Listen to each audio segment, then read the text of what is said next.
ceramics incidents. We have our speaker for today, Professor Dr. Chetan Hegde, Head of the Department of Prosthodontics at A.B. Shetty Memorial Institute of Dental Sciences. And our panelists for today are Dr. Arvind Moldi, Principal Head of the Department of Prosthodontics at HKES Dental College, Kalburgi, and Professor Dr. Pradeep S., Head of the Department of Prosthodontics at Manipal College of Dental Science, Manipal. May I now request Professor Dr. Sanat Shetty, President, Indian Prosthodontic Society, Karnataka State, and Head of the Department of Prosthodontics, Yenepoya Dental College, to kindly welcome you all. Good morning, one and all. Respected dignitaries, now that we have the Secretary of the Indian Prosthodontic Society, Dr. Rupesh, my dear friend, is there. So that was not part of my initial statement. So since one of the dignitaries is there and the Vice President, Dr. Manish Lavar, is also there, it's my proud privilege to welcome you all for this third webinar hosted by the Indian Prosthodontic Society, Karnataka. And this webinar is in association with the university that I am attached to, the Yenepoya Dental College and the Yenepoya deemed to be university. At the outset, thank you one and all the participants, for your overwhelming response. Initially, when we set about sending the flyer, we were talking about 250 delegates. Then within half an hour to 45 minutes of sending the Google Forms for registration, we had over 550 registrations. So then we had to think of something else. So we got in our IT team to work on the YouTube link, and so that we can admit all the participants who are interested in getting into this webinar. We all know why this overwhelming response is. It's all because of one guy who's there right below in the screen, Dr. Hegde. At the outset, I would like to welcome today's, not just today's, every day's hero, Dr. Chetan Hegde, my dear friend, and of course my guru, for consenting to deliver this webinar, despite his busy schedule. Even today, he's so busy that he would just leave us and go at 11:45. So we need to wind up all these things at the earliest. I also welcome and thank today's panelists, Dr. Arvind Moldi and Dr. Pradeep, for consenting to be our guest and to moderate this session. Dr. Sunil Daded, welcome, Dr. Sunil. Secretary, IPS Karnataka. These webinars are a reality because of his untiring efforts. I also take this opportunity to thank the Yenepoya University, the Chancellor Al-Hajj Yenepoya Abdullah Kunni, the Pro-Chancellor, Mr. Yenepoya Farad, the Honorable Vice-Chancellor, Mr. Dr. M. Vijay Kumar, the Registrar of our University, Dr. Gangadhar Somayaji, and of course our beloved Dean, Dr. Akhtar Hussain, for their tremendous support and encouragement for the conduct of this webinar. I would be failing in my duty, even though this is a welcome address. I need to thank some people in the IT department. The IT department has been really helpful in us organizing this to this level. Over 600 to 700 participants we are expecting today. Mr. Rajesh Karkera, who is heading our IT department, and today, of course, Mr. Deepak is helping us beam it through YouTube. I would be failing in my duties if I don't mention one of my postgraduates, Dr. Surya Teja, who has been an immense support and is also very much active in beaming this webinar for you all. With these few words, I welcome each one of you. Thank you. Thank you so much, sir. I would now like to request Dr. Uma, Reader in the Department of Prosthodontics, Yenepoya Dental College, to introduce our panelist, Professor Dr. Arvind Moldi. Good morning, one and all. It's great pleasure for me to introduce today's panelist, Dr. Moldi Aravind Ishwarappa, who is working as Dean, Professor and Head, Department of Prosthodontics at HKES Dental College, Kalburgi, Karnataka. After completing his MDS in Prosthodontics from KLE Institute of Dental Sciences, Belgaum, Dr. Moldi Aravind has pursued fellowship in implantology and had been invited as a visiting researcher at Implant Center, Nippon Dental University, Japan. Dr. Moldy Arvind has received an extensive professional training in various fields like maxillofacial prosthesis, ceramic veneers, ceramo-metal technology, aesthetics in anterior fixed prosthodontics, and in clinical photography.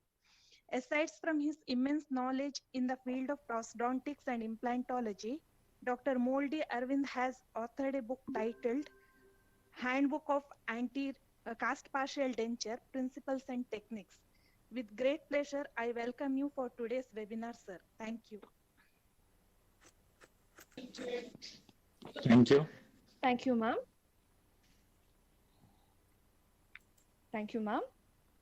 I would now like to request Dr. Savita Dandageri, Professor in the Department of Prosthodontics, Yenepoya Dental College, to introduce our second panelist, Professor Dr. Pradeep S. Thank you, Shrima. Good morning, one and all. It's my honored privilege to introduce to you today our panelist, Dr. Pradeep S., Professor and Head of the Department, Manipal College of Dental Sciences, Manipal, an alumni of A.B. Shetty Memorial Institute of Dental Science. I had the privilege of knowing him since his formative days. 24 years down the line, Dr. Pradeep has achieved many milestones. Starting his teaching career from BP Koirala Institute of Dental Science in Nepal, he then joined the Rama Dental College at Kanpur. Lucky for us, his roots at Manipal called him back in 2009, as he joined Manipal College of Dental Sciences, first as Associate Professor, and presently heads the department. An avid sportsman, he is also the sports advisor at Manipal College of Dental Sciences, apart from his various vital responsibilities in the university, local and national bodies. Thank you.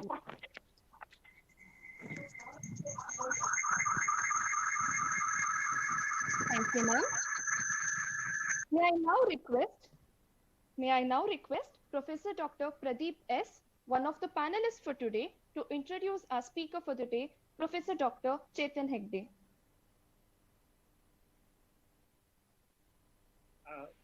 Good morning, everyone. Is it audible? Yes, Pradeep. Yes, very much. You are audible. Yeah, this was a surprise to me. I don't have any words to actually introduce Dr. Chetan Hegde. I think Dr. Chetan Hegde, right? Am I audible? Sorry. Am I audible? Yes, you are. So sorry. Yeah. So it is my indeed pleasure to introduce our speaker for today, Dr. Chetan Hegde. A lot, I don't know, I don't have to speak a lot about him. The amount of people who have rushed into this particular webinar only explains a lot how he is as a speaker. And as a teacher, I don't know how much I can, how much to know the shaping of mine today. If I'm here, I can say it is because of him. All the knowledge which I have today is because of him. And yeah, it is my pleasure to be one of the panelists and to hear Sir again, like how I used to hear him before. So it is very nice to be here. Thank you so much. And welcome to you, sir. And I hope everybody will surely have a very great time listening to Sir and taking a lot from him. Thank you. Thank you, sir. I request all participants to kindly put in their queries or questions in the chat box, which will be addressed by our speaker at the end of the webinar. Also, I request all the participants to kindly keep your mic and video off during the presentation. I would now like to request Professor Dr. Chetan Hegde to kindly share his screen and begin the presentation.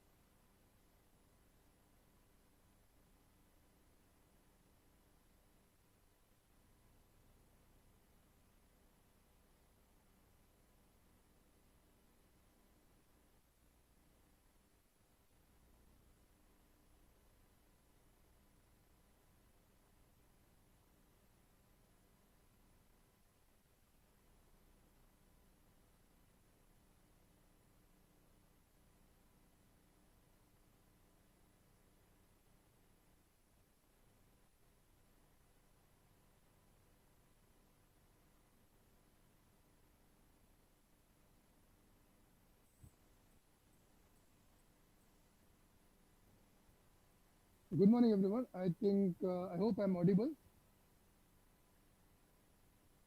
Very much, sir. Please go on. Okay, I almost skipped a beat. Um, Thank you very much, everyone. Thank you, Dr. Pradeep. First and foremost, I would like to thank Indian Prosthodontic Society, Karnataka State Branch, for having given me this opportunity to share my knowledge with you all. Thank you, Dr. Sunil Darade, for organizing a series of webinars for all of us. It's been a wonderful job by you. Uh, Karnataka Prosthodontic Society has come a long way since its inception, right? It's for now, I can really feel the bond between all the members, be it attending conferences, being attending meetings or webinars, so on and so forth. It's a great feeling of coming together and being together, and it means a lot. I'm quite sure Indian Prosthodontic Society, Karnataka State Branch is one of the very active branches of Indian Prosthodontic Society head office. I'd like to welcome the the secretary, Dr. Rupesh, as well as Vice President, Dr. Manesh Lavori, and all the senior faculty in of the Karnataka State Branch and all the postgraduate members, students. Well, today's topic, selection criteria for all ceramic restoration, is is my journey in inculcating all ceramic restoration into day-to-day practice. In the beginning, when all ceramic restorations came into practice, there was a lot of lacuna in the area. So I went through a lot of problems, porcelain fused metal crown. If if we default, if any one of us default, then it very often results in restorations like this. Let's just get the basic of what is porcelain fused to metal restoration and where does things go wrong. After all, porcelain fused to metal crown is not at all bad. It has stood the test of time, but there are some concerns. First and foremost, strength of the PFM crown is derived from the metal core. But the metal core, since it is blackish or metallic in color, and the ceramic is translucent in color, when we apply porcelain on top of the metal core, it is going to be seen. The blackish color is going to be seen. So this metal color has to be masked. So we add up a layer of opaque. The thickness of the metal coping is around 3 millimeters. We add two layers, or one need to add two layers of opaque on top of metal so that the color of the metal is masked. Around 3 to 4 millimeter would be the thickness of two layers of opaque. On top of it, one need to apply body porcelain. This is the most important aspect of dental ceramic or metal fused porcelain. The body porcelain, what we commonly refer it as dentine application, is the most important. Dentine application needs to be at least minimum 0.5 millimeter thick. If the technician doesn't add 0.5 millimeter thickness of dentine, then this opaque layer is never masked. Technicians have got an overwhelming or have got a great affinity to add up more and more translucent powder. That's because it gives that glow to the crown. That's where the technicians very often go wrong. Other area is when we do not prepare it adequately, technician has got no other escape route out but to add more of translucent. So if the PFM crown doesn't have adequate amount of body porcelain, what we call it as dentine, then the opacity of the crown is not matched is not masked during layering. Only after 0.5 millimeter of one addition of body porcelain, technician needs to add translucent or incisal, which will give a very nice finish to the crown. When these things doesn't happen, the porcelain fused metal crown doesn't really develop into a good aesthetic crown, right? The other problem is, since we are casting the metal, very often there would be marginal discrepancy. Marginal discrepancy is a little mark when the castings are very poor, when our impressions are poor, when our preparation is not inadequate, when the dental ceramic technician doesn't really have understands the science of application of dental, science of ceramic. So when we come up with a patient like this, if we have to replace it with an all ceramic crown, we can end up with a wonderful margin like this, where the greenish discoloration disappears because there is no metal, there is no nickel to discolorate the gingiva, so gum, marginal gingiva. Also the adaptation, all ceramic restoration, we need to appreciate the marginal adaptation or marginal integrity. Great marginal adaptation, great marginal integrity, great on gingival health, right? Then the amount, the kind of ceramic what you apply is not very difficult for a technician to build up an all ceramic restoration and to provide good amount, good aesthetics, right? Right? Metal restorations have a ceramic core on which layering ceramic is applied. So that's how we are able to go in there. Well, coming to classification, I would like to start with a very simple classification with respect to metal-free ceramic, which is clinically very applicable. We see metal ceramic restorations with, one is with translucent core. The two most common is IPS Empress and IPS Emax, right? These very often have translucent core. And there is second group of all ceramic crown, which has got more of opaque core, which is In-Ceram, Zirconia, In-Ceram. These are the two crowns which are predominantly having more of opaque core. So clinically, we need to get these things two things right. The core of ceramic, so core of all ceramic restoration can be translucent or it can be opaque. So what is translucent core? Translucent core is the inside coping, the inner coping on which layering ceramic is applied is translucent in nature. Light would pass through it.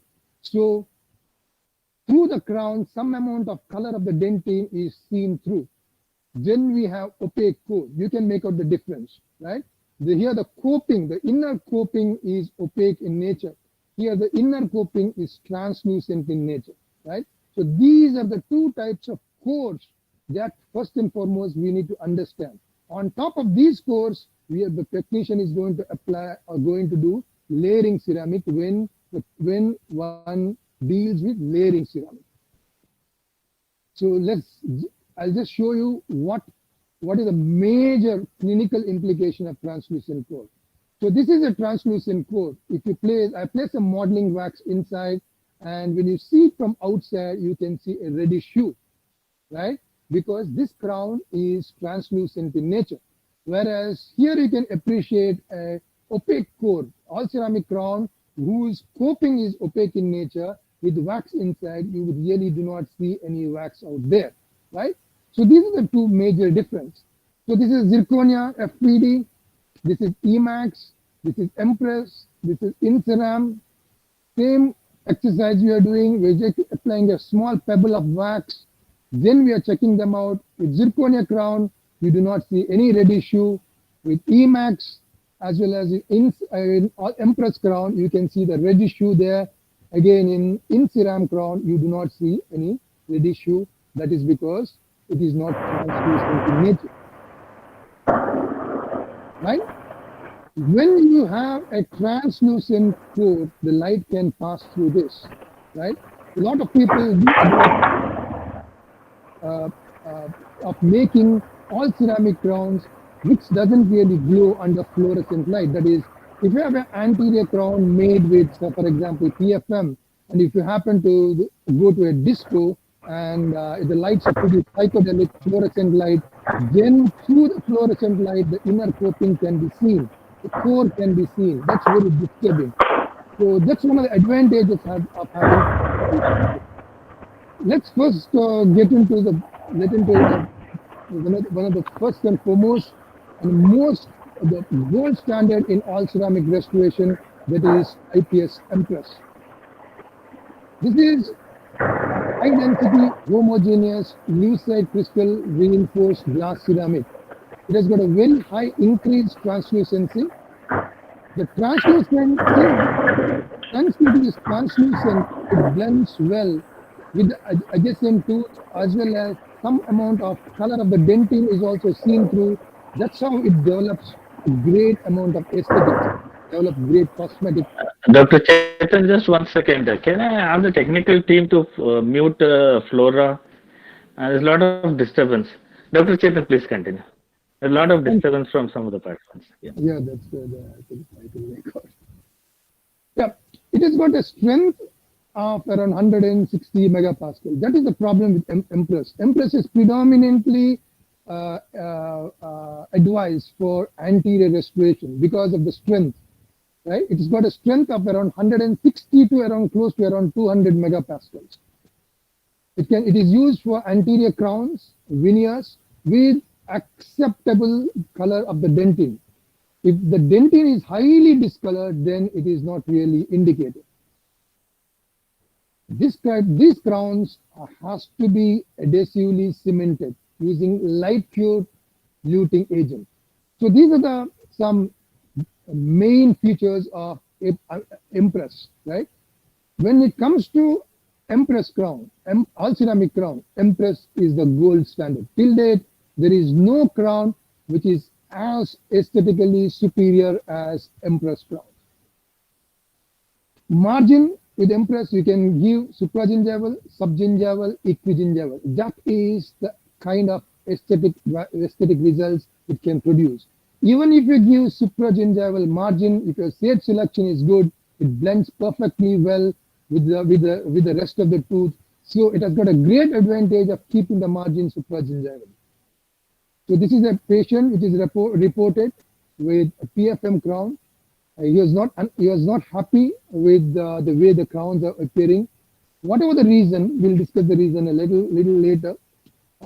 Then I had to remove this. Whenever you are removing this crown, you make it sure you slice this crown with your rotor burr or hawk or one of those cutting burrs. You slowly section it, cut it into two pieces, then take it out. Never use a crown remover and try knocking the crown down. Very often, 70% of the time, you end up breaking the tooth. Some of the tips I'm giving you, very common, but there are a lot of postgraduates out there. So I'm trying to address most of their concern or where they need to be careful. Well, this was removed and I replaced it with an Empress crown completed by layering technique. Now, all ceramic crown, Empress, Emax, all the crowns can be processed two methods. One is by layering method, one is by staining method. In layering method, what we do is the technician would make the coping, the inner core with Empress. On top of that, he applies ceramic layer by layer and bakes it in a regular porcelain furnace, right? That is called as layering technique. Whereas staining technique is the entire crown is made with a single block of Empress. There is no ceramic is added later in the furnace. There is no layering. The entire block is made of Empress or Emax. Then to get appropriate shade, we try to stain it. The advantage of layering is better translucency, right? If the patient is having lot of translucent teeth, then it's better to go for layering. Advantage of staining is better strength, right? So if the patient is slightly elderly, 40, 45, where the patient's teeth is not really translucent, then you can think of going for staining technique. So we have replaced it with an Empress crown. We can appreciate the marginal adaptation. That's always my concern, gingiva, right? Marginal adaptation, great. Look at the contact point, look at the way the gingiva is bracing.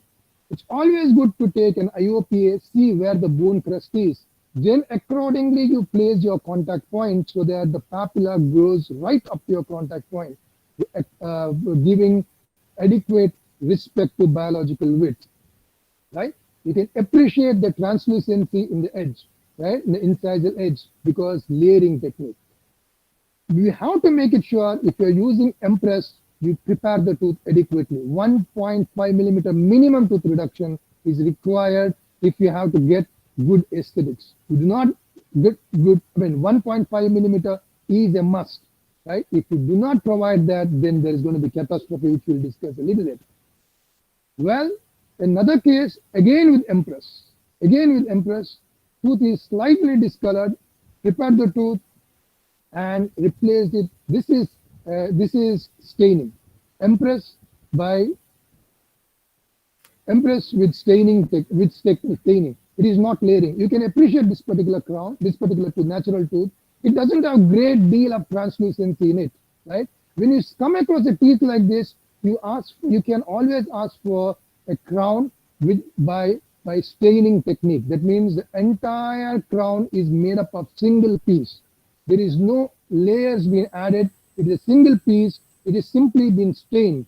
The advantage of staining is great strength, better strength. So when translucency is less, you can always go for Empress crown by staining, right? Staining is something what you can order for. Again, superlative aesthetic. Make it sure when you prepare the tooth, you prepare at least 1.5 mm. Margin can be 1 mm, middle 1/3 1.5, incisal reduction 1.5, incisal reduction 1.5. Now the problem in the current situation is hardly any lab is making Empress. Everyone in the name, when you ask for an Empress crown, in the name of Empress crown, majority of the laboratory is giving you an Emax crown. Hardly few labs are making Empress crown. The problem is very simple. The dental surgeon doesn't really reduce the tooth structure adequately. He doesn't reduce the tooth structure by 1.5 mm. So when we do not reduce the crown by 1.5 mm, tooth by 1.5 mm, the thickness of the crown becomes less. When the thickness of the crown is less, Empress, because it is low strength, 150 to 200 MPa, it tends to fracture.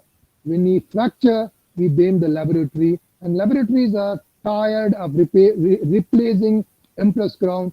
So they do not make, most of the laboratories do not make Empress. They give you Emax crown in the name of Empress because you can hardly make out. So it's time we tell the laboratory that we will give you good tooth preparation where there is 1.5 millimeter of tooth reduction and start doing Empress crown all over again, because superlative aesthetics. Going from there to Emax is now something which has been commonly be used.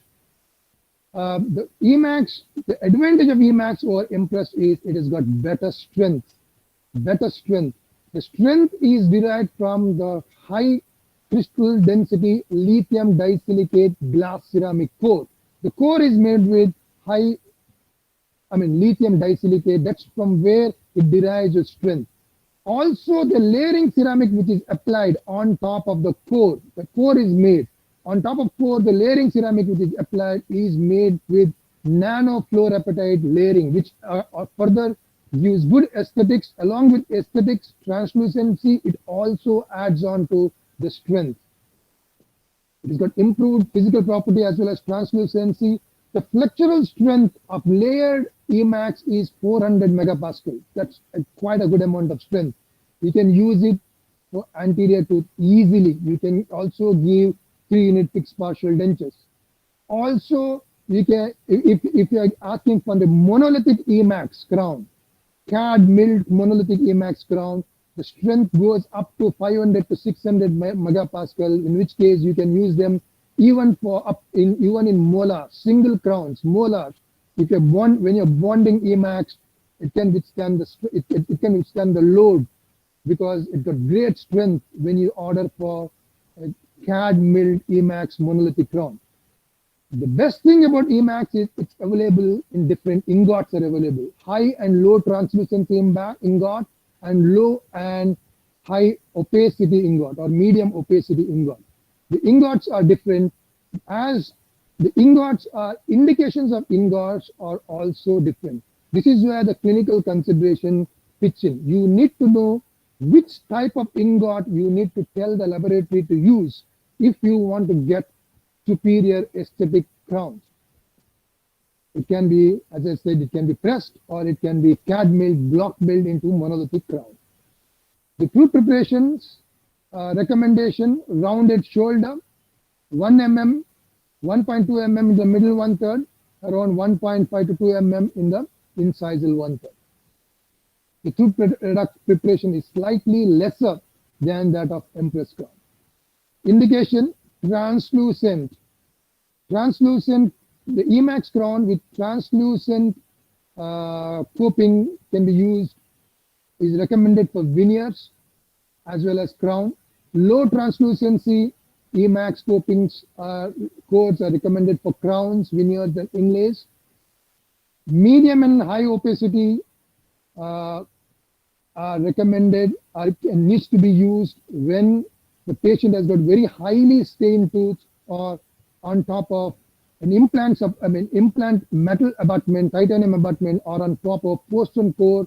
You need to give an Emax crown. Then you need to tell the laboratory will use high opaque core. So when opaque core is used, you need to place your margin subgingivally, right? So generally the Emax blocks are available like this. HT indicates high tooth translucency. A2 shade, this is the block number. LD indicates low translucency, right? So when a crown is milled or pressed using HT, high translucency Emax particular shade, it gives you the high translucency coping or core, and we can use low translucency core. So where these high translucency, low translucency and opaque core is indicated, that's where we need to, that's the clinical consideration what we need to be keeping it in our mind. Anteriors chipped, so obviously some amount of chipping might be because of very high loads being placed on this area. It's better you go for an Emax crown, right? Because Emax crown has got better strength, right? In this situation, since as you see, the crown is not, the teeth is not highly translucent, we opted for staining technique. When you use staining technique, the entire crown is made homogeneously with Emax, or it is a monolithic block, right? It's a single block. There is no layering. So the strength is far more better. And since it is since there is no translucency, we can always opt for staining technique. Also, as the translucency is less, you need to tell the direct laboratory to use low translucency ingot, right? The ingot which is low on translucency. The patient like this are troublesome, or always the ones who should problem. If you look into the smile line, the patient is having a very high smile line, right? Also, biotype, the sulcus depth is hardly around 1 mm. It's a very thin biotype, right? So it is not going to bear any kind of insight, right? The smile line is very high. The patient is very young. You can see the translucency of the patient's tooth. So in these type of patients, you need to be ordering layering, because layering gives you better translucency. Also, you need to be telling the laboratory to use appropriate type of ingot. I'll come to ingot a little later. So this is where layering is recommended. When a young patient comes to you who is having more translucent teeth, you ask for layering. Whereas the earlier case, elderly gentleman, where strength was the prime concern, where the translucency, the tooth are not really highly translucent, you can think of going for layered ceramic. Why do labs ask for stump discoloration? Whenever you are asking for telling the patient to make a Emax crown, very often the laboratory asks, sir, is the tooth is discolored? That is because if the tooth is discolored, the laboratory would like to use an opaque ingot, or he would like to provide you with an opaque core. The inner core is going to be opaque. On top of this, layering ceramic is going to be, he's going to apply layering ceramic. But use of opaque ingot or opaque core in case of discolored tooth is not a very good idea always. Some cases it works well, and some cases it may not work well. Through the layering ceramic, the opacity would be seen. So very often we end up seeing patients like this who have moderately discolored tooth. So when you prepare this tooth, you end up with dentine which is moderately discolored. So the dilemma is whether to tell the lab the stump is discolored or discolored or not. That's because very often when you tell the patient the tooth is discolored, he uses an opaque ingot, and when he uses an opaque ingot, then he does layering. Very often you end up with a crown which is opaque, just like a PFM crown. This can happen because of two reasons. One, you are not prepared the tooth adequately. You are not given around 1.5 to 2 millimeter of tooth reduction. Right? Secondly, your dental ceramic technician doesn't really understand the way, the science of application of layering, or science of layering. So you end up with a situation like this where the crown looks very opaque. So if you tell the laboratory the stump or the tooth is discolored, the lab is going to use an opaque coat, and you end up with crown like this. So how to know how to inform the lab whether to use a translucent core or an opaque core? How to make this judgment? The best thing to do is, once you prepare the tooth, right, you make a composite temporary, either using any one of the composite like Revotec or any one of the composite material. You make a composite temporary restoration. You place this composite restoration on top of the tooth, prepared tooth. If the underlying tooth structure is, color of the underlying tooth structure is not getting displaced through the composite temporary crown, then you tell the laboratory not to use opaque core, or tell the lab guy there is no staining or there is no discoloration of the stump, right? So this is how he made using an opaque core.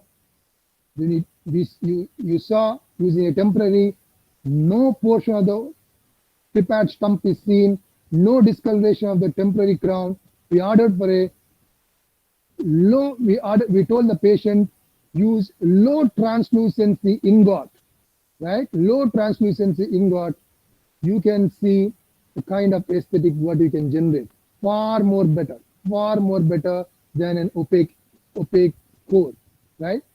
Make it sure you direct the laboratory, insist the laboratory when the stump is moderately discolored, tell them to use low translucency ingot, right? Low translucency, LT ingot, tell them you use low translucency ingot. Whereas if you have a patient where there is marked discoloration, sometimes you end up with patients who's got a stump which is very highly discolored, either like this or quite blackish in nature, right? If you have end up with a mass discoloration like this, then possibly you tell the laboratory use a low opaque ingot. If it is a tooth underlying, right? If it's a tooth underlying, the underlying tooth is greatly discolored, okay, then tell the lab guy, yes, the stump is discolored, and please use low opaque ingot, right? When he uses a low opaque ingot, make it sure you prepare the tooth adequately, right? It is my experience, whenever I see a highly discolored tooth, I prepare the tooth almost as much as 2 millimeters. The manufacturer recommends prepare 1.5 millimeter, but I prefer to prepare the tooth by 2 millimeter for two reasons. Very often, the laboratory technicians, some of the laboratory technicians, not all, some of the technicians does not apply adequate amount of body ceramic, body porcelain. They are in love with translucent ceramic. So they apply more of translucent ceramic. That's why the crown looks highly opaque. So in order to overcome this problem, if you think your technician is not capable enough, you better prepare the tooth by 2 millimeters, slightly over prepare the tooth so that you end up in a you end up with a good tooth preparation, right? Low opaque ingot. Remember, when it's a tooth, ask the laboratory to use low opaque ingot.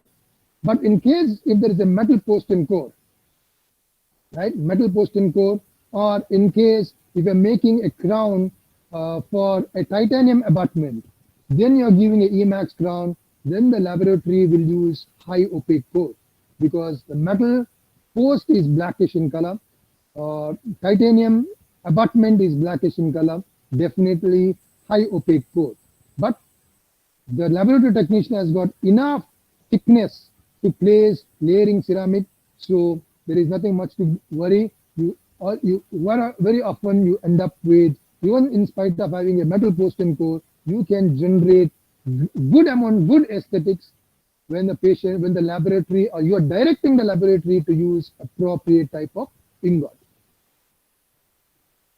Stump shade, it's very good to provide the laboratory with stump shade guide, or tell the laboratory what is the shade of the stump. Stump shade guides are available like this. On one end you have light stump shades, on the other end you have relatively dark stump shade. This is mimic the shade of the prepared stump. Earlier Emax used to give us a stump shade guide like this, right? Which you have a 2 wheels to rotate with. One wheel number 1, wheel number 2, which would determine, which would help us to direct the lab, or which would help the laboratory to use appropriate type of ingot, right? There are different types of ingot, as I told you, right? This is a tough case to work on because the teeth is discolored slightly, right? And there's some amount of bleaching been done and some amount of staining which made the teeth highly whitish in color, right? When you prepare the tooth, you can see the tooth color is the stump shade is relatively dark. This is the stump shade guide. It's relatively dark. So the tooth shade is bleach 3. Tooth shade is bleach 3 and the stump shade is ND3. Can you see this, right? The stump shade is ND3. So you rotate the wheel 1, right? Wheel 1, and you indicate what is the tooth shade, BL3. BL3 indicates bleach shade 3, right? And the stump shade here, you rotate this wheel, the second wheel, and as you rotate, ND3 will arrive here. Can you see ND3, right? When ND3 arrives, there is an inner block, right? And it indicates what type of ingot the laboratory needs to use. LT BL3, that means LT means low translucency, BL3 is the shade, right? So lab needs to use LT, low translucency ingot with shade BL3, right? This will help the laboratory to exactly know what type of ingot to use, right? And what shade ingot he needs to use, what translucency ingot to use, as well as what shaded block he needs to use. So with that particular information, the laboratory can give you excellent, very good type of crown. This is a single central incisor. It's very difficult. It's more than reasonably matching shade what you have achieved here. Emax CAD monolithic crown, right? CAD milled crown is a monolithic crown. It's got a great strength of over 500 to 600 megapascal. Can be used for posterior crowns, single crowns also, right? You can see the tooth preparation out there. Make it sure whenever you do tooth preparation, you give nice rounded good shoulder. The shoulder margin needs to be very even, right? It should not be very rough. The margin needs to be even, or you need to run your end cutting bar, make it sure the margin is very nice, very smooth and even, right? You have to tell the lab to use a CAD milled. The CAD milled monolithic block only can give you strength of around 500 to 600 which needs to be bonded, can be used in the posterior. Well, currently at our college at AB Shetty, we have Prime Scan 3. It has got an intraoral scanner, great one to work with. We just got it around hardly 6 months back. So 6 to 7 months, probably close to 8 months back. 4 to 6 months, we lost it in lockdown. But very good, very good to work with. Something like the patient comes to college at 10 o'clock. We do preparation, we do intraoral scanning, we do Emax crown designing. It takes around 45 minutes to design, another 20 minutes to mill the crown. Emax is quite fast to mill. Ceramic process takes around another 20 to 25 minutes. Before 1:30 to 2, the entire process of making of it from tooth preparation to delivery of the crown might take us around 4 hours of time, right? It's a great one to work with. So this is the Emax crown design. It's using CAD. So these are the blocks. LT is low translucency. A1 is the shade. You get these things in blue colored block, which is very easy to mill. You have a block there. You can put it into the mouth. Check for trial. Check for any high points. Trim it off. Then glaze it, and then bond it. Right. A great way to work in work. Right. Always, when you're doing all ceramic crowns, PFM crown, make it sure your margins are great. Make it sure, try to avoid any undercuts, right? Do adequate amount of retraction so that the margins can be demarcated very well. Never ever encourage yourself to have irregular margins like this. If you have an irregular margin, then you mill the crown or you press the crown, your crowns also will have irregular margins. Wherever the margins are irregular, the amount of crown material is very thin, very less. This is where the crown would fracture. So when you start with, you have a great marginal integration, adaptation. Within a year's time, the irregular margins being thin with fracture, right? Even in PFM crown, if your margins are irregular like this, when you remove the wax pattern, right? Wax pattern is very thin, either it will distort or it will break. You will never have good marginal integration. Irrespective whether you're doing a PFM crown or an all ceramic crown, make sure your margins are smooth and even. Emax can be used for anterior 3-unit fixed partial denture. Make it sure your occlusion is favorable. Your connector needs to be wide. 4 millimeter wide connector. That's quite a wide connector, right? So if your occlusion is unable to provide the patient with the 4 mm wide connector, Emax is not the material of choice.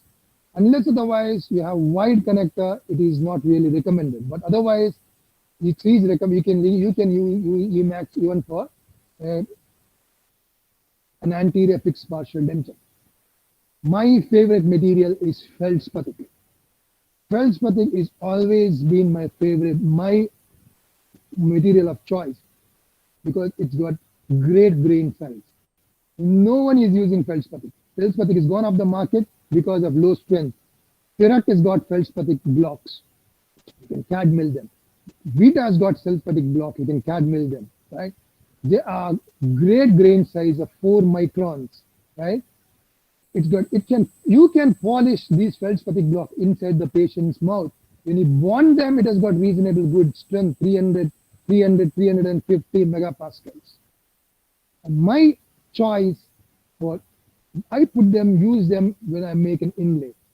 If you're making an inlay, we ask the laboratory to give you Feldspathic inlay, made with Feldspathic, CAD milled Feldspathic block. The advantage is inlays are back in great style because you are using all ceramic blocks which are bonding it to the tooth. So it acts like a monolithic block. So the strength have improved. The adhesive ability is better. Marginal adaptation is better. Great marginal integration. Moreover, when you use a Feldspathic block, you can bond them, then check for occlusion. If there is high point or interference, you can trim it into the patient's mouth. Simply take a Softlex or any composite finishing tool abrasive, finish it up. You don't need to glaze it. That's the beauty of Feldspathic. Simply bond it into the patient mouth, then check for high point, trim it and polish it. The grain, as I told you, the grain is the best part. The hardness is it's 350 megapascal, same as the hardness of your enamel. So you do not ever, the patient is so much at comfort, he doesn't really feel that you have put an inlay or for that matter, a crown or whatsoever inside the patient's mouth. My choice of material for an inlay is always feldspar. The best thing is the shape. It blends with the adjacent teeth side because the grain size and the color matching ability of feldspathic is the best. Nobody is using feldspathic. We need to start ordering to the laboratory to provide us with feldspathic, at least inlay. At least inlay, great one to work with. You can appreciate two out here, one feldspathic inlay there, one out there for the class 2 restoration. Look at the shade, fantastic. Patient comfort level is great. In-Ceram came into the market because it could give a high good flexural strength. But the problem with In-Ceram when it is glass infiltrated, the problem was it was having an opaque core. So it is mainly recommended for posterior tooths, posterior crown, or possibly for anterior fixed partial denture or 3-unit fixed partial denture in the posterior. Then it was manufactured using glass it is glass infiltrated aluminum. Now you get CAD blocks. So In-Ceram is also back in market or back in the business, right? But it is slightly more opaque. So that is the reason why In-Ceram is not being extensively being used. But I thought I would include because now it is coming back. Zirconia, a lot been spoken about zirconia, a great material to work with. Yttrium oxide, partially stabilized zirconium, it got a super strength, 900 to 1200 megapascal. The only problem is it has got, when it's introduced, it had a very high opaque core, right? But now the opacity is improved. I will come to that a little later. It is always milled. There is no question of pressing zirconia. It is always milled. It can be used for crowns, posterior fixed partial denture. It can be used for cantilever fixed partial denture, long span 5-unit fixed partial denture, or it can also be used for cross arch fixed partials or implant supported crown. So more and more zirconia crowns being used. It's one of my old cases, right, requiring highly stained anterior as well as posterior. I rehabilitated him using zirconia crown, right? Layered zirconia crown, layered zirconia, right? It is very early days of zirconia, layered zirconia, where the core was highly opaque. I could use it in the anterior also because we are doing a full mouth, so there is not going to be a problem of shade. And the patient wanted white-looking tooth, right? White-looking tooth. But otherwise, initially when zirconia was introduced, it had very highly opacious core. So it was not really recommended for anterior. It was recommended more for posterior tooth. But it was came to the market saying that it got a great strength. But suddenly we realized crowns were chipping, crowns were fracturing. And all of us made a big hue and cry saying that zirconia crowns are fracturing. Zirconia crowns were chipping, right? But then the manufacturers came back saying that, okay, there is some difference in coefficient of thermal contraction between the core, zirconia core, and the layering ceramic. That is why because of this mismatch is too much, the layered ceramic is fracturing. But that is not the core. That was not the case. When you're using layered zirconia with layering, it is very important. The laboratory provides support, adequate support to the layered ceramic, right? We need to provide adequate support. If you are simply providing a normal regular coping, like how a coping is made for a PFM crown, right? If the layered portion, that is, if this layering is not supported by the framework, can you see the same framework support, right? If the framework doesn't support the layering zirconia, layered zirconia, even now it would fracture. So the problem is laboratories were not giving adequate support by the substructure zirconia, right? That is why the layering portion was chipping off, right? But now the laboratories know. If they don't know, it is our duty to educate the lab technicians. Most of them, they know they need to provide adequate substructure support for layering. But if you do that, zirconia with layering also works well. Ideal material for 4-unit, 5-unit fixed partial denture because of its great strength, right? Now, zirconia can also be used for anterior crowns, multiple anterior crowns with discolored stump, right? We can use zirconia because now zirconia is available as colored blocks, right? As you need the shade, the manufacturers are providing, just like how Emax, the shaded blocks, right? Shaded blocks the manufacturer is providing, on which you can either add you can add layering of ceramic, so you can provide good amount of aesthetics, reasonably good aesthetics. I would prefer to use colored zirconia when I have 2 central incisor to work with or multiple anterior to work with, right? I still don't prefer to use colored zirconia blocks, right? When I have to work on a single central incisor, right? Still, the aesthetic is not good enough. There's a great improvement, right? Even with anterior, but it is not come up to the level of an Emax or an Empress, especially with respect to when you're restoring a single anterior with respect to, shade matching, right? It is good when you work with a single lateral incisor, multiple central as well as lateral. There are premium blocks. Lava has come out with premium blocks with colored zirconia, colored blocks. Even Allen Gerbach, all the major manufacturers are giving you colored blocks now. So the lab uses the colored blocks on their own. So the aesthetic is far more better, but they're still not up to Emax and Empress lines. Full contour zirconia, if you're working on a posterior tooth, ask for full contour or monolithic. Monolithic has got superlative strength, especially if the patient you're treating who already had a ceramic crown which is chipping, order for monolithic, full contour. If you're working on posterior tooth, try to avoid layered zirconia. Try to order for monolithic or full contour zirconia, super strength, right? You can have polished or stained or glazed, right? But it's got great amount of strength. Bonding all ceramic restoration. Very often we come across anterior restorations or root canal treated. First and foremost, enter into the access area, remove this gutta percha, fill it with a composite. If not composite, at times you may not be able to use composite, use at least glass enamel. Close that up, because when you're bonding with the resin luting agent, resin doesn't bond with gutta percha, right?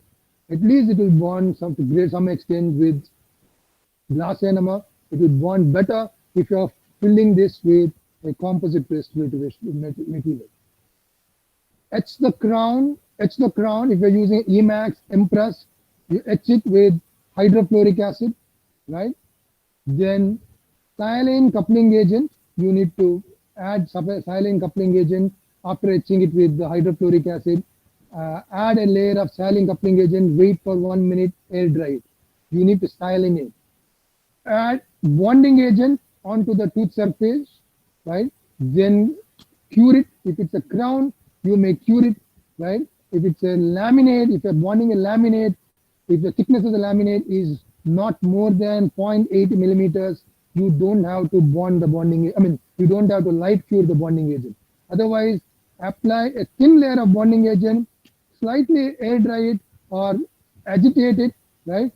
Slightly air dry it so that the acetone evaporates away, then apply light curing agent. Always silinate after etching. The inner surface needs to be silinated. If you're using an Emax crown or an Empress crown or a Feldspathic crown, you need to silinate it as well as etch it. For Emax, Empress, Feldspathic, I always prefer to use light curing resin luting agent, right? Light curing resin luting agent. This is a translucent light curing agent, resin luting agent. You also get it shaded, A shaded, B shaded, some shaded like that.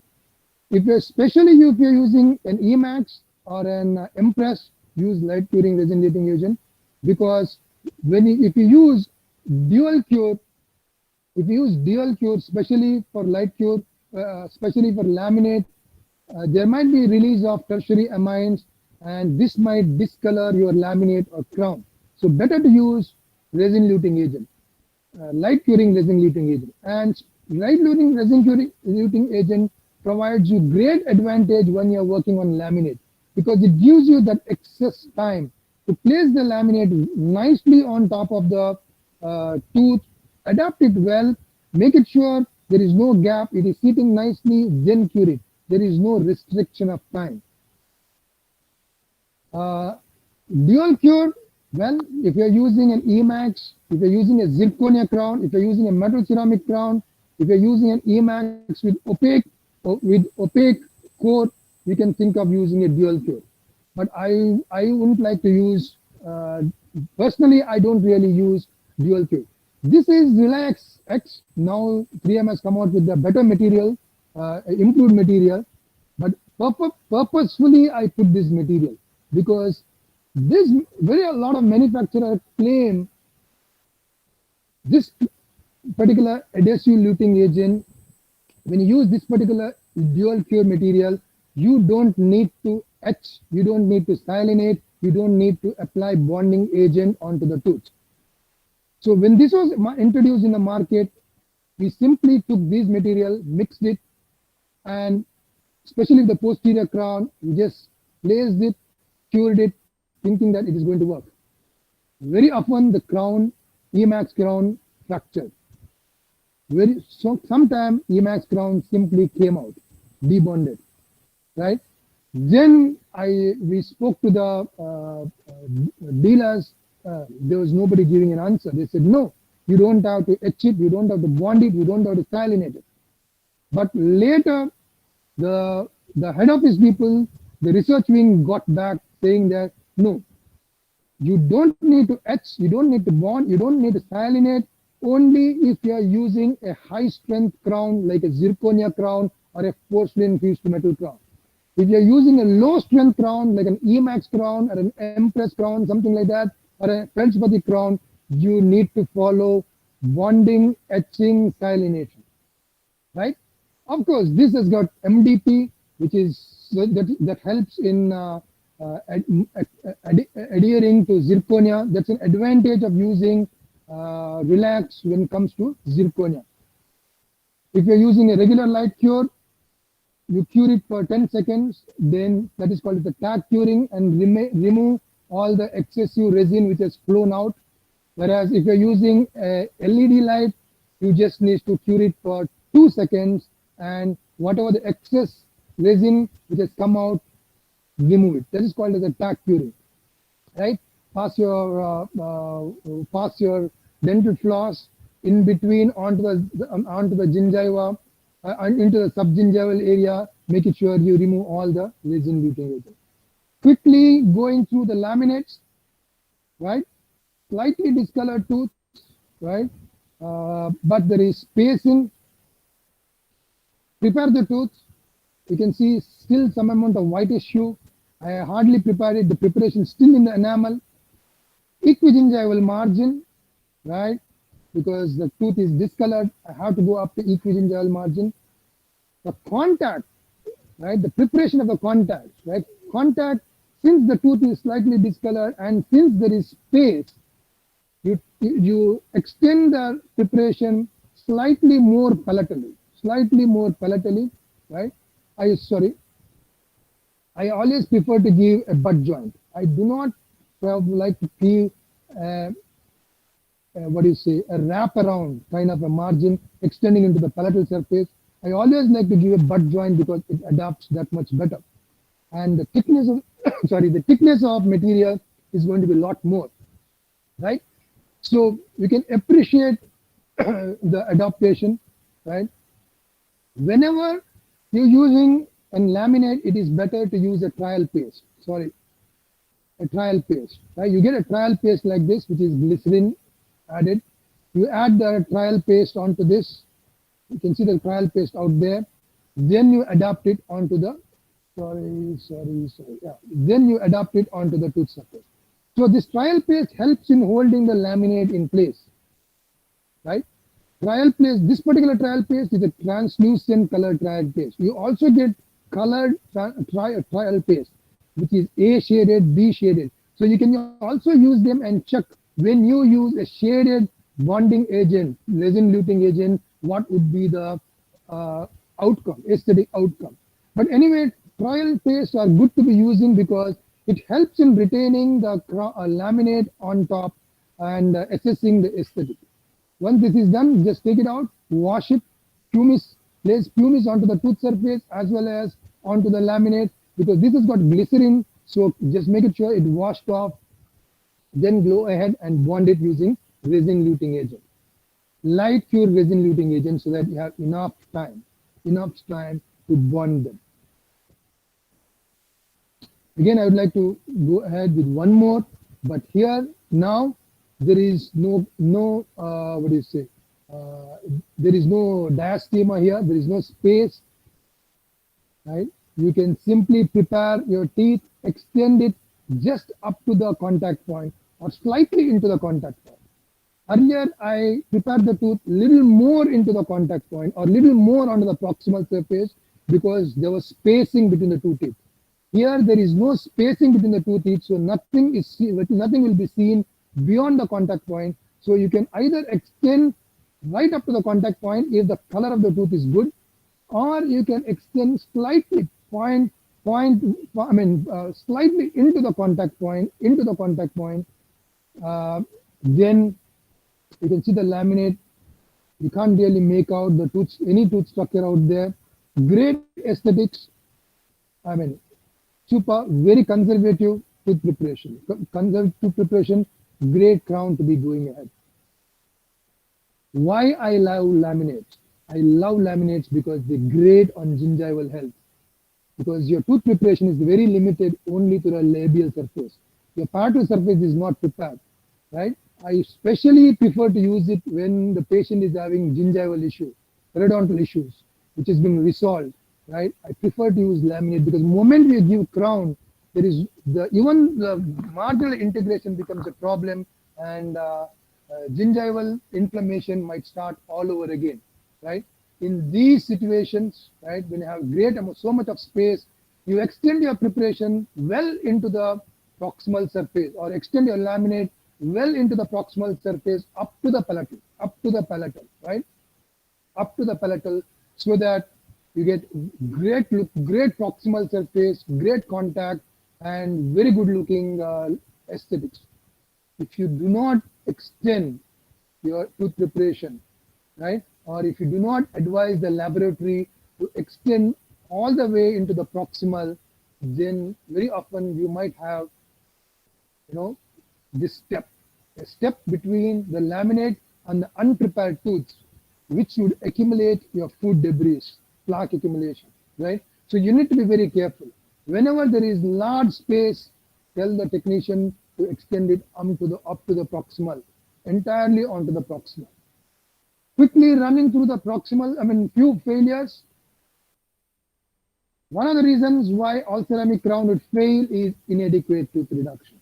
This is an Empress crown fractured because the tooth reduction was not sufficient. It was less than 1.5 mm. This is the big problem with Empress crown. That is because we do not prepare the tooth adequately. Biological width violation. We are very overzealous in making our subgingival preparation. We extend our margins way too much into the subgingival. Maximum you can extend is 0.2 to 0.5 mm. You need to make an IOPA, check where the crestal bone is. Do not violate the biological width. If you will violate the biological width, you can see the crown. You can see this crown here. See how subgingival it is. See how subgingival it is. See how subgingival it is. This is basically to give that subgingival margin for better aesthetics. No, you don't have to go start that subgingival. The bone has to shy away and resorb.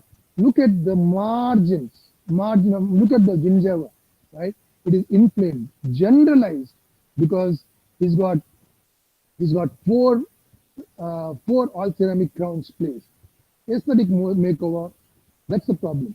You do not violate the biological width. Always make it sure before you place your margin subgingivally probe. If you have 1.5 mm of sulcus depth, you can extend your margin 0.2 mm to maximum 0.5. If you have 2 mm, possibly you can go up to 0.5 mm. Again, if you're placing subgingival margin, you make it sure you retract the gingiva. I wouldn't like to be speaking about it. Deep bite, right? If you have a patient with deep bite, you end up with, very often you end up with half moon fracture. This is because whenever there is deep bite, we struggle to give clearance. It is not an inherent property of the material. It is not an inherent property of the crown. It is the problem is whenever there is deep bite, we struggle to give that much of clearance. That is why the crowns very often fracture. In these situations, it is better you ask for a zirconia crown with only phasing, or an Emax crown with only phasing, or a best is zirconia crown with phasing. Dual cure restorative resins, bonding agents. You see, this is an all ceramic crown, right? Incisal edge shading is fine. These are matching well. This is 2 years down the line. The discoloration of the middle and cervical 1/3, because the tooth stump is here. We have used a dual cure resin. Use the dual cure resin because of the release of tertiary amines. The resin luting agent has discolored. As a result of that particular color is reflected through the crown, so you can see the discoloration. This is the problem in using resin dual cure resin luting agent. Always, I prefer always to use light curing resin luting agent for all ceramic crown. FPD, right? Fracture. FPD fracture with Emax. Problem is narrow connector. If your connector is narrow, you can see the fracture line there. If the connector is narrow, there's hardly a very small connector there. Very small connector there. The connector, if you are unable to give a broad 4 square millimeter connector, no, do not opt for an Emax anterior fixed partial denture. Go for zirconia, right? It's very common problem even in PFM crown, especially posterior. If the connector thickness is inadequate, if the tooth is supra-erupted, connector thickness is inadequate, even with PFM crown, it might fracture. Be careful, right? You can appreciate the crack line there. You can appreciate the connector being very deep, right? Don't blame the material. Zirconia, layered zirconia. Can you see the coping, right? The core is opaque. It's white in color. On top of it, layering zirconia is applied, right? The layering has chipped off. Why did the layering chip off? Inadequate clearance, right? You are not given, if you're doing layering technique, right? Then you need to provide around 1.5 millimeter clearance. If you do not give that much of clearance for layering, right? If you do not give that much of clearance, the layering is going to be very thin. 0.5 mm, 0.6 mm, it will chip, obviously, it will chip, right? So it is better when you're working on posterior teeth, if you're using layering, provide adequate layering. Or else, the best is use monolithic zirconia. Just 1 mm clearance is adequate. 1 mm clearance, monolithic zirconia, adequate strength, great crown. I mean, I don't have any complaints about it, right? It's great. It's got super strength. Only do not work, give supragingival margin when you're using a zirconia crown. I have given a zirconia onlay. This is not a failure. Zirconia onlay. What I'm trying to show is this is a tooth structure. This is the zirconia onlay. See the color difference, right? Because the shade, the color of zirconia, even though it's colored blocks, still have that little bit catch up to do with respect to aesthetics, right? But otherwise, strength-wise, it's good. It's improved a lot over a period of time. Few clinical tips. Anterior full coverage restoration, where aesthetic is the prime concern, all ceramic crown with translucent core are excellent choice. They are good in aesthetics, but moderate in strength. They are recommended when dentin is not highly discolored with equigingival margin. They require light cure resin cements, which enable strength and has good color stability. Anterior tooth with discoloration, crowns with opaque core is recommended, right? If you're using opaque core, you can use dual cure, right? Yeah. Posterior zirconia, monolithic zirconia is the treatment of choice, probably In-Ceram. Emax monolithic you can use, right? For a single crown, for a FPD, zirconia is the only material of choice. Layered metal-free restorations are not recommended for patients with bruxism. Always ask for monolithic, especially very high. You can think of going for zirconia, things like that. Metal-free restoration produce aesthetically superior restorations.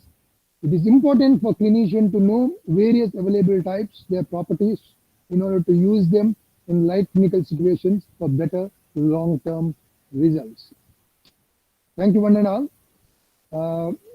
I hope I was clear.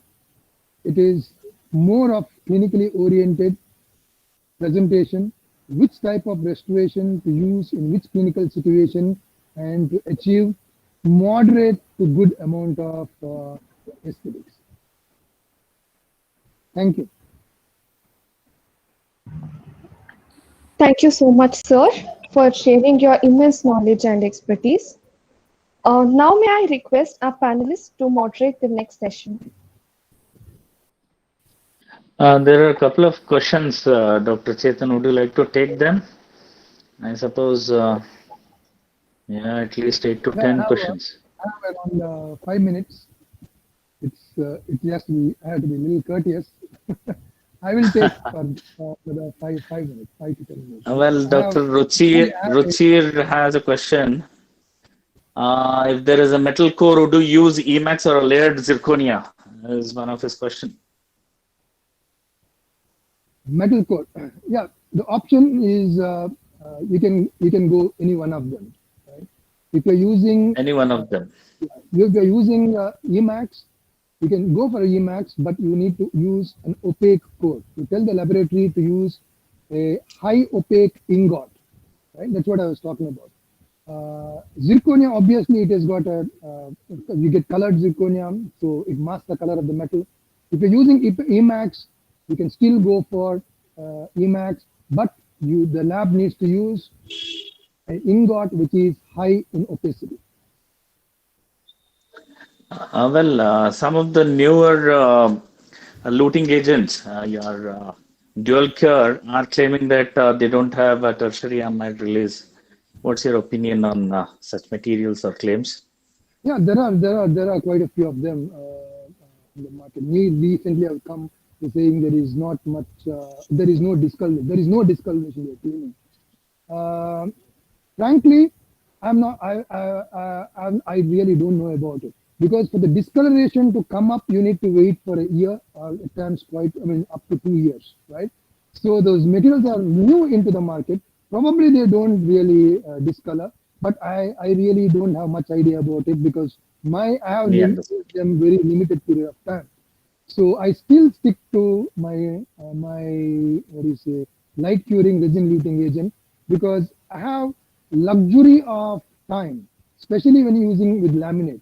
I still prefer using light curing. I'm not saying don't because I don't have really 2 years follow up of new materials. We understand. Yeah.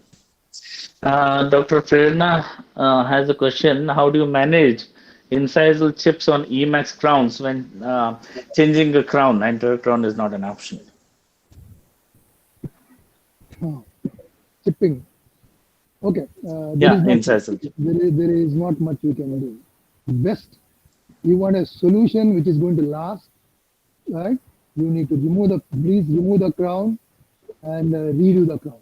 There are ceramic Yes, let's repair see. kits available with appropriate etchants, right?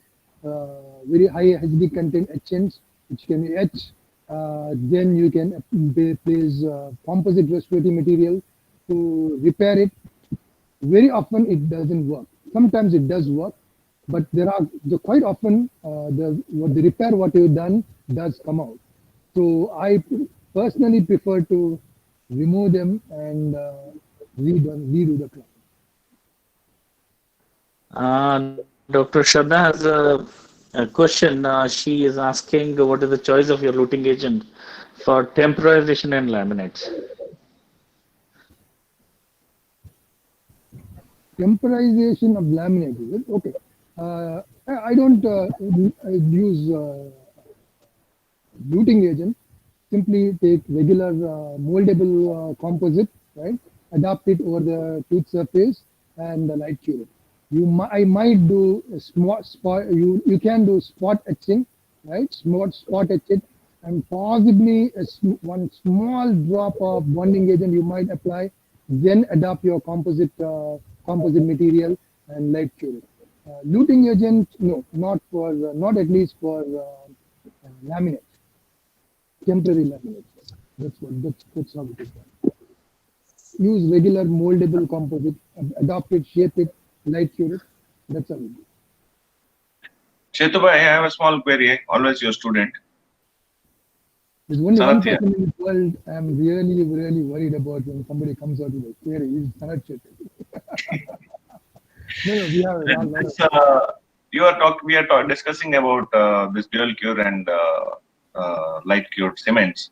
You are talking about medium opaque and opaque cores in your lithium disilicate and the Emax crowns.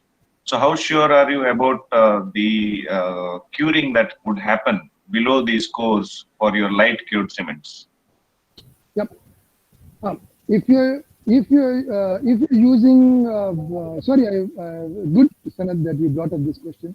If you're using opaque cores, right? Emacs have got different, cores. Translucent core and opaque core. If you're using opaque core, right, then it is better to use dual curing cement. For zirconia crown, you use dual curing, right? For Emacs with opaque core, you use dual curing cement. You don't use light curing resin luting agent because the light may not penetrate enough to cure the material, right? So you need to use dual cure, and it is not going to affect the color of the crown later because the core is opaque. I hope that answers. Lovely question. I really appreciate it. That's why I love having you around.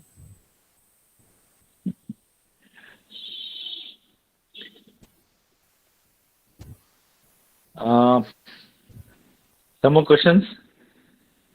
Two more. Dr. Balwant Singh has a question. All ceramic crowns are indicated in bruxism, especially with opposing natural teeth. Would you still go in for all ceramics in the case of parafunction? Yeah, it depends how we approach these cases. For example, if it's a molar, right?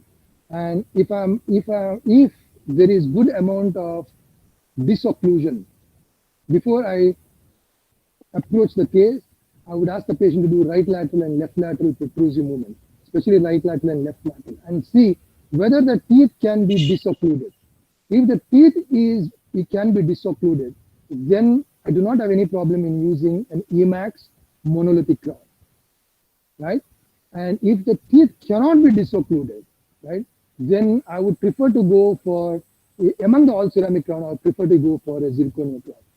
But if I know the patient is a bruxer, if there is any symptom or signs of, it shows there is a lot of increased wear.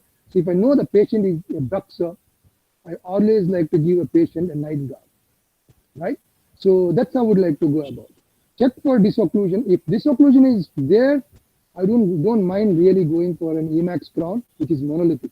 If not, I would prefer to go for a zirconia. There's nothing much wrong is going to happen if I use a CAD milled Emax crown, because it's got a good strength of around 600. But why unnecessarily? I would prefer to go for a zirconia crown. But a night guard is a must.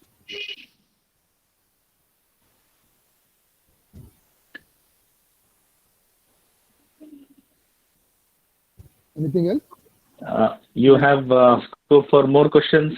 One more. Okay, one more. Well, I don't think it's in the scope, but Nikita is asking, what would be your choice for replacing a missing canine, and what type of occlusion? Not much of a problem if you're replacing a canine. You can go for any one of them, whatever the crown of choice. You can go for Emax.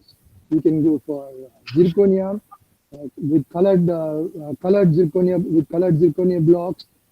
No problem at all. Canine is not an issue. Even if there is a patient is a bruxer also, you can think of using these materials.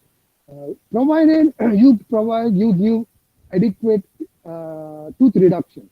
For example, if you are using an Emax, 1.5 mm is a minimal tooth reduction you need to provide. If you are using a zirconia, probably a little less, possibly 1 mm, 1.2 mm, right? It is to do with the amount of clearance that you give rather than with the material, especially when you are doing with canine.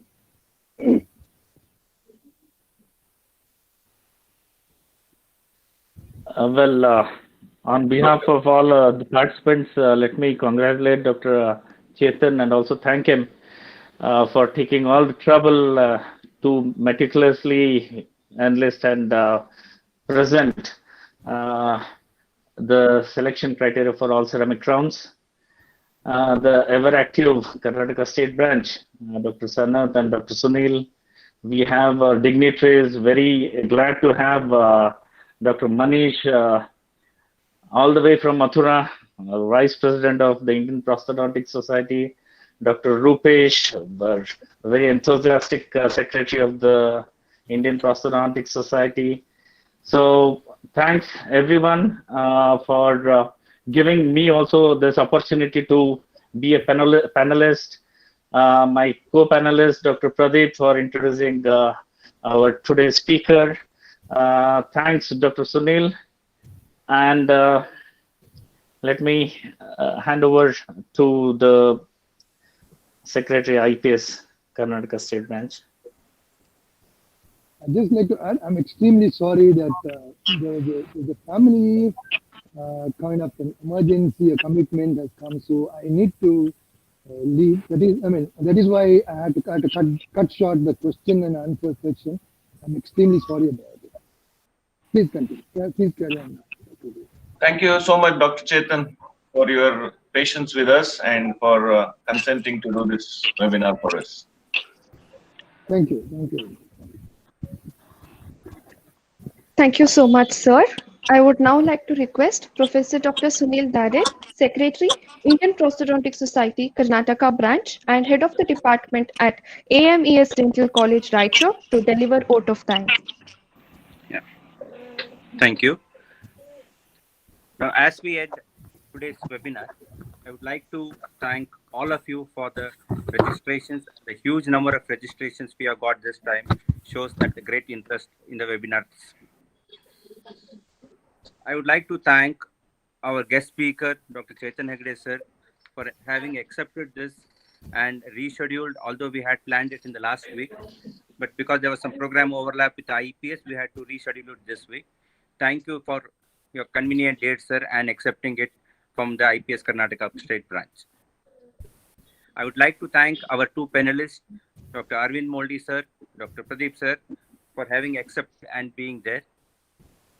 I would like to thank our IPS Secretary, Dr. Rupesh, sir, who has been a constant support for all the webinars and all the programs of the IPS Karnataka branch and has been always attending the program from start to end in spite of his busy schedules and multiple commitments with the regional branches. And I'd like to thank who's present here with me here today, Dr. Manish Lahori, the Vice President of the IPS, and also the Dean, Mathura Dental College, who's here throughout. Thank you very much for attending. More importantly, my sincere thanks to the Yenepoya University, the principal, the Dean of the Yenepoya Dental College, Dr. Sanat Kumar Shetty, the head of the department of the Yenepoya Dental College, and his entire staff, the postgraduates, for being working for this presentation. Thank you very much, sir. And lastly, I would like to thank all our IPS Karnataka's members, senior members, the executive committee for their constant support, inputs, and their interest in all these programs. So hence, with all this, we are able to do these programs. And thank you once again, all of you, for joining us, and much more to come ahead. Thank you. Thank you, Dr. Suren. Thank you so much, sir. We are immensely indebted to the Chancellor Alhaj Yenepoya Abdullah Kunhi, the Pro-Chancellor Mr. Farhad Yenepoya, the Honorable Vice-Chancellor Dr. M. Vijay Kumar, the Registrar Dr. Gangadhar Somayaji, Yenepoya deemed to be University, and our beloved Dean Dr. Akhtar Hussain for the smooth conduct of the webinar. I also like to take this opportunity to be grateful to the IT department of Yenepoya University with a special mention of Mr. Rajesh Karkera and Mr. Deepak Raj. I'll be failing in my duties if I wouldn't thank my dear co-PG, Dr. Surya Teja, for giving tremendous support during the conduct of this webinar. With these few words, I, Dr. Shrima Katil, bid adieu to one and all. Have a lovely Sunday.